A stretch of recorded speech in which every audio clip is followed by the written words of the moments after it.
Good afternoon on what is a cool, bright and sunny day. It is Sunday the 7th of January and I'm back in the Nook with a nice hot cup of tea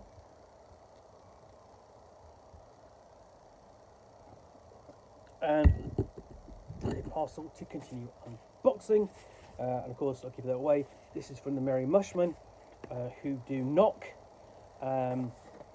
primarily the Old School Renaissance magazine, and last year they did this, the Black Sword Hack, one of my games of the year for 2023, but included alongside the Kickstarter and included alongside my package was this, the Chaos Crier, which is the fanzine for the Black Sword Hack. Now the Black Sword Hack is essentially, it's based upon the Black Hack, published in 2015, an old school Renaissance style role-playing game, which has spawned a few other iterations of it, like the Jack Hack and so on, or the Petal Hack. But this one is specifically designed to emulate another license that we don't have in the English-speaking role-playing market, which is that of anything based upon the works of Michael Moorcock. We did have Stormbringer, we did have Hawkmoon, both published by Chaosium during the 80s, and we've had Hawkmoon and now Eric brought back by Mongoose since, but nothing at the present. But this is designed to emulate a role-playing game in that style of, say, Elric of Melniboné, Corum, to Dorian Hawkmoon, and so on, with a few tweaks.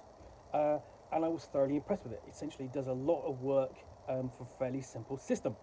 Anyway, that's what not what I'm talking about. What I'm talking about is the Chaos Crier.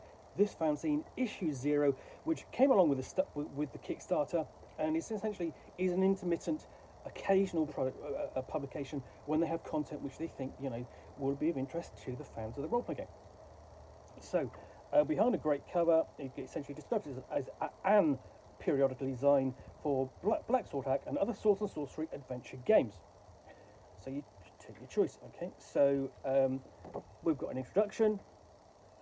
And then followed by a sky full of swords, a first scenario. And so basically it's very straightforward. At a couple of pages, bit of a disappointing map there for it, but the artwork is excellent. As you can see. And then we move on to the Sons of Dagon, aka the Deep Ones, which is a new monster. Now that's all inspiration for that is obvious. Of course, it's H.P. Lovecraft's Shadow of Innsmouth and the creatures known as the Deep Ones, and here they are translated into Black Sword Hack, and that means, of course, they could be used again for the Black Hack or any other iteration. There is a Cthulhu Hack also. So you've got essentially the Deep Ones and essentially the different stages of their life cycle. So listed there. So you have the hybrid, the Deep One, and the Deep Old One, and an explanation of how that works down there, accompanied, of course, by this really fetching illustration. Then we move on to the Black Sun of the Deep, a faction of well-defined plans to serve among the forces of chaos.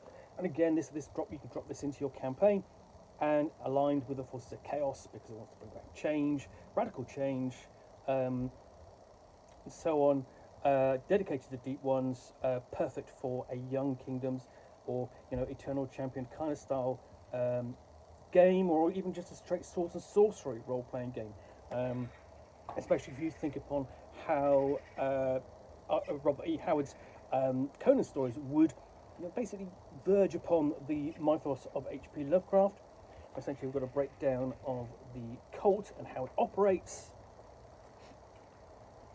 So, with roles like a Black Sun cultist, Black Sun Templar, Black Sun infiltrator, priest of the Black Sun, and then archpriest of the Black Sun, does discuss the hybridization process again. Basically, a little bit of a repeat material, I think, there from the previous article.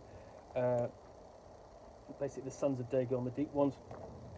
But together you have, with those two, you've got an organisation and dedicated to a particular type of monster and the monsters themselves. And you can see, just take that and use that with ease. So, and then next we have, let's have a look, oh God, how do you pronounce that? The Darkness Over Nijanwarggrun. I don't know, I'm pronouncing that wrong. This is a big scenario. You've got a port, presumably under the influence of the Black Sun of the Deep, and with lots of Deep One's presence. Looks quite isolated there, sort of like surrounded in the cleft in the coast. We've got some hooks to get the player characters involved, and description of the city. So basically, overall description, and also we've got a list of names for possible NPCs, and it adds the anonymity die, okay, which is essentially a version of the usage die which the Black Hack introduced. So essentially, the utility die, essentially, you would apply it to torches and arrows and things like that, which could be used up. So whenever you use it, you roll the die. And so, for example, it usually starts with a 6-sided die. If you roll a 1 or 2, the next time you roll it, it gets stepped down to a 4-sided die. And when you roll 1 or 2 for that, it's extinguished. It's used up. Nice and simple and clear, rather than you actually just counting the number of arrows or torches that you have. So the anonymity die here is essentially used as a mechanism, presumably, to either to maintain the anonymity of the player characters as they investigate this town. And essentially the hooks are essentially there's an NPC who wants to come and investigate. They sail into the town basically by mistake, or they've been visiting a family member who who's disappeared, and so on, that sort of thing, and they have to investigate basically the presence of presumably the sons of the Black Sun. And its presence in the city. So we've got lots of tables of encounters, quite a lot of them. You've got essentially a daytime D66 table, so you've got about 30 or so encounters there, and you can see these are quite detailed. Sorry, there we go. These are quite detailed, nicely given their own boxes, so you can easily find them and read them. And then you've got a table, shorter one, for encounters at night, and then a guide to the city itself, including basically what happens if they go down in the sewers, because player characters, if there's not a sewer they can't down, they're going to be disappointed. You've got a particular location for adventure, the tumulus, like a series of tombs there to investigate. And then the temple beneath the lighthouse, and a big map of that, ready for the player characters to get involved, to actually track down and strike at the base of operations for the Deep One cult,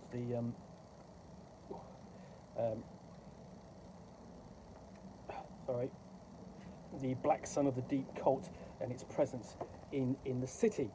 I think it gets you looks really fantastic. A really decent map, lots of detail to the town and to the scenario, with lots of freedom essentially on the part of the player characters to essentially go and investigate how they want. And then finally we've got Shanazar's Bazaar, which is new arrivals at Shanazar's Bazaar. So you've got a table of interesting devices and objet d'art that the player characters might be able to pick up at this outlet. And switching over, on the back we've got the Tales of Dull Lotus number 247, which is drawn by James V. West, whom the art style you may recognise from his own fanzine, Black Pudding, published by Square Hex. And I've done unboxing of that, and I've done reviews of that. And here you've essentially got a cartoon sort of like poking fun at the tendencies and desires of runic weapons, aka Stormbringer, and why your player characters really shouldn't be let loose with them. But anyway, that's the Chaos Crier, little fanzine from the Merry Mushmen for the Black Sword Hack. I thoroughly recommend the Black Sword Hack, and if you're going to get the Black Sword Hack, you're definitely going to want this because it provides yet more support for the game. It's more content that you can play, and it looks really good. Anyway, thanks for watching another unboxing in the Nook. If you've enjoyed it, then please do click on the like button down below.